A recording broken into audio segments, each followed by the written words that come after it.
We're here at Untamed. I'm traveling Wednesday. Didn't lift yesterday. Tomorrow I don't know what I'm doing. So today I just hopped in with Alan's program. Alan's in powerlifting prep right now. So how many weeks out? What's the plan? Who's your coach? And what are you doing right now on a computer while we're trying to lift weights? Checking my MySpace. I need changing my top 8 here. I'm doing Boston NorCal, May 27th this year. I'm working with a coach named Austin Baraki. It's all online stuff. So I send every training session I record, I send to him. He does my programming and all that. Right now he has me working with RPE. RPE is rate of perceived exertion. So some people kind of refer to it as like auto-regulation. It kind of varies from day to day.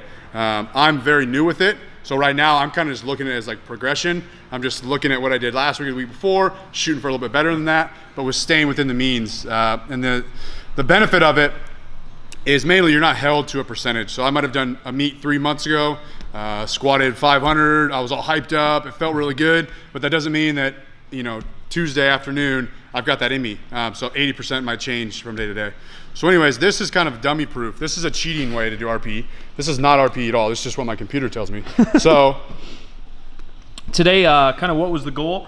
Maybe just last heavy squat session, tell us what you did, and then today what was the goal? Yeah, so what I've been doing is every 5th week I'll have kind of like a back off week. It's a deload week. Now the intensity does not change. I don't fart around with 50% of my max.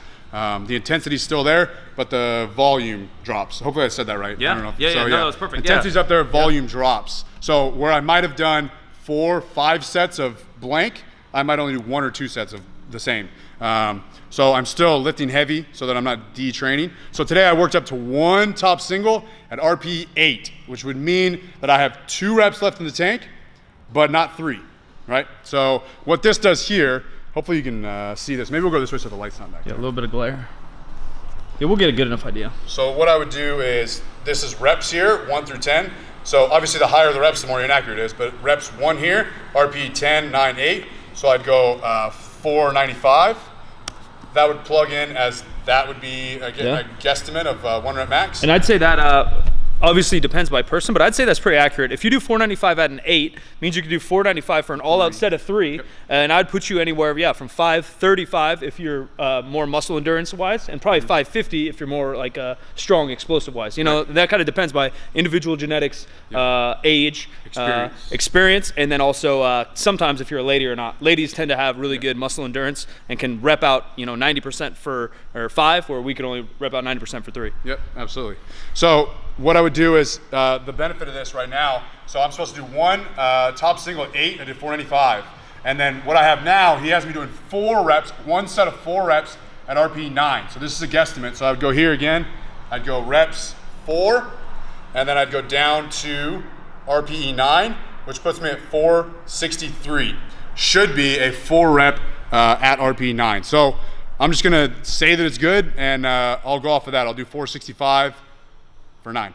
Or I'm sorry, 465 for 4 at a 9, which means I could do 465 for 5 reps if I went all out. So RPE can get confusing because it's a lot more skill oriented. It's a lot more knowing yourself. Right, it's definitely not for a novice. Yeah, and even experts, I just find, Alan and I talked about this off camera, that it is such a skill. You have to do it for a long time to get used to it. It's not something you can just jump in, and as Alan mentioned, he's starting to get used to it. But it does take a while because, one, like I squatted 405 and it felt like 8 to me, but I fucking smashed it, And so you could tend to sandbag all your sessions, and then it'll be hard to progress. Right. Or the opposite, if you're, ego lifting and you're maxing out every day and calling it an 8, right. But you're truly maxing out, you're going to get burnt out real quick and probably injured.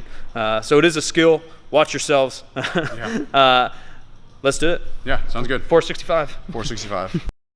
What's up, guys? Silent Mike. Before we dive into this voiceover, again, appreciate all the support. The feedback is coming in daily for Kaizen training, and today, right now, is the last chance for the introductory pricing. Before we raise prices, I want to let you guys know, if you want to grab the 12-week fat loss, maintain your strength, or the 12-week bench specialist, which does include squat and deads in it. It's just a bench heavy program. Right now in the description, today's the last day to grab that introductory price. Now, Untamed Strength, RPE, you heard a little bit of our opinions on it, but digging more in depth, kind of why I choose percentage and how to choose percent, because I do get a lot of questions on Twitter and elsewhere. Mike, I want to do sets of 6. What percent do I use? And the truth is, there's no set percent. There are tables out there and different charts that can kind of help you get an idea of it, but that's a little bit where the individuality and custom programming comes in, just a little bit, but also the goals and the phase. And you can do sets of 6 at 45%, you can do sets of 6 at 50, 55, 60, and some people can do sets of 6 at 80, 85% of your 1 rep max. And for me, that's a little bit of the craft that I have just through experience, talking to people, running programs, having coaches myself, talking to the best lifter and coaches in the world. I have the, not knack, but I have the knowledge and experience to prescribe certain percentages for certain goals. Sets of 3 can be used for a lot of things. Learning how to grind. You do sets of 3 at 87.5%, 90%. You do sets of 3 at 70%, and you're working on technique and force production. There's a lot of different ways to go about things. And similarly, that's how people use RPE. But as I mentioned, RPE, for me as a lifter and a coach, I just think there's so much skill involved. So as I do my online coaching, programming for Kaizen, one-on-one, training Smokey, Dan, whoever I may coach, I like to just give them a number.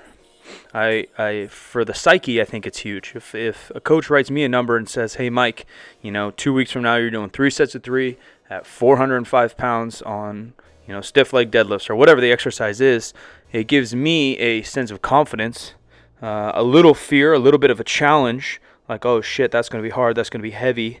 A little bit of that I think is good. But then, 2, it gives me confidence that coach thinks, oh man, he thinks that he believes in me that I could do that weight. If that coach just says 3x3 RPE 8, what tends to happen is what we mentioned is, I think there's 2 types of people. Some people will always kind of sandbag it and pull it back. For me, I believe that's something I would do. That's why I videotape all my lifts, because I'll do, even today, I did 495 for 1. Beltless that you'll see at the end of this, and that was the fastest I've ever moved 495 beltless in my entire life. But in my head, it felt like a 10. It felt like a max effort squat. But in video, or if you ask somebody else, it might have been an 8.5, maybe a 9. I might have been able to do a double or triple there if I was going all out. The other thing with RPE is, coaches may define this, but it's not defined. Whether you're talking about technical failure or true failure. I mean, true failure, who knows, what you could push your body to if you're all amped up. I talked, I believe, off camera with Alan a little bit about if his coach or his experience with RPE talks about, kind of the hype up. Because also perception depends on you, and it depends on what mood or stage or whatever you're in. So if you're sniffing ammonia, turning on your favorite song, bashing your head against a wall, screaming RPE 9 is different than your listening to Louis Armstrong, Beautiful World, no ammonia, no chalk, not making a noise, RPE 9. It literally, for me, that might be a 50-pound difference. And I've talked about this jokingly and not in the past of how I like to lift calm. I made a whole adrenal fatigue type video with Mark and making fun of Smokey, poking fun. But I like to lift really calm. And then when I do want to get hyped up for a rep PR or a real PR in a competition or a test day, then I think there's an extra gear I could shift to. I can shift from 5 to 6. And I think that's the case with most people. So, if I was to use RPE personally, I would probably just chill and then turn it on at the end. But then you may be sandbagging. Again, the other type of person is the person that thinks, the ego lifter, for lack of a better term, that thinks they're a little bit stronger than they actually are. And whether it's prescribed RPE 7, 8, or 9, you're always kind of grinding.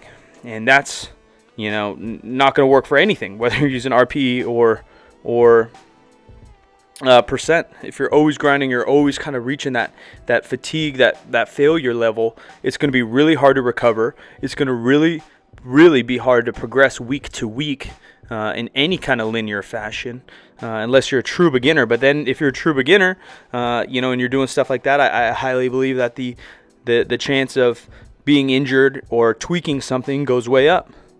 I like to kind of chill in a range where I'm very comfortable with my technique. I'm very comfortable with the loads I'm using. Not always mentally, but physically I can handle it. Like even today, I was just trying to follow along Alan because often when I train with people, like I say, I want to learn more. So, Alan's a super smart dude. I'll leave his link in the description underneath that Kaizen. Ba-ding-ding. But also his coach is a smart guy, and so, indirectly I'm learning from them. So when he said he had a RPE, whatever it was, 8 or 9 single, and then the back-off sets, I was like, yeah, man, I'm in. And the back-off sets were pretty intimidating. I think he actually had sets of 4 or 5 for the back-off, and I only got maybe a set of 3 or 4. I might be wrong. I totally forgot. I just came back from a trip. You guys will see the trip very soon. And the ending blew my mind. I got no sleep, no food, no water for like 24 hours. Might as well put me on an island, call me Castaway, talking to my basketball or volleyball or whatever the hell Tom Hanks was talking to. Top sets for both of us, 495 for a single. Super excited to get to spend a little bit more time with Alan here and there, train here and there, visit Untamed, visit these different gyms. I appreciate you guys for the support. 495, Silent Mike coming up next. My fastest 495 in the history of my 495 beltless. Actually pretty excited on my squat. Everything feels really, really solid, so I'm going to try to ramp that up a little bit again. Deadlifts, I've been cruising. We'll push that a little bit again. Getting after it. Like the video. Subscribe. More videos on the way. Peace.